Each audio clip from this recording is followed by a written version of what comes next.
Si Lebron tinanggap na yung 2 years contract dito sa LA Lakers na nagkakalaga ng 104 million. So meron siyang 52 million per year sa 2 years. So bakit nga ba 2 taon lang yung pinirmahan nitong si Lebron kesa doon sa 3 years contract na 164 million US dollars? So ito kasi yung nangyari kung bakit nga 2 taon lang, para nga mapanatili nila yung tax evasion dito sa LA at pwede pa rin silang kumuha ng pangatlong superstar na itatambal nga sa kanila ni Anthony Davis. Kaya 2 taon lang yung pinili niya at may natiringang 50 million dun na salary cap, kasama pa yung 30 million at bali 80 million yung available dito sa LA. Pero marami kasing katanungan at ito yung maging focus o mga tanong ng mga fans.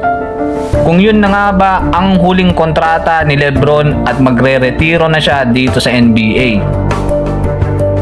So kung sakali man na totoo yun, hindi na natin o hindi na tayo dapat magulat pa dahil itong si Lebron magfa 40 years old na at year 21 dito sa NBA, mag-year 22 na next season. At kung sakali nga na 2 years na lang talaga siya dito sa NBA, i-appreciate na nga lang natin itong si Lebron at palagan natin lahat ng ginawa niya dito sa NBA. Dahil hindi na nga tayo makakakita ng katulad ni Lebron na nandito sa NBA na kahit halos year 22 niya na dito sa liga at year 23 yung huli niya kung sakali, ay bihira na din yun na makagawa sa NBA na hindi nagda-down yung laro at ganun pa rin kalakas.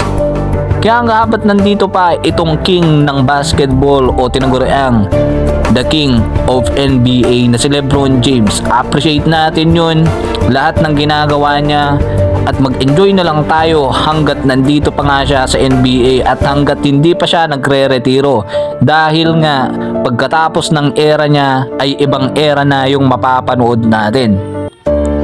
So bago ko tapusin tong video na to, pa-follow naman ng ating page at palike na din ng ating videos. Salamat! This video is sponsored by 1xBet. Get up to 12,000 pesos for your first cash deposit using the promo code 1xLoyD sa pag-sign up gamit ang link na nasa comment section. Tumingin at mag-bet sa mga paparating na Olympic Games.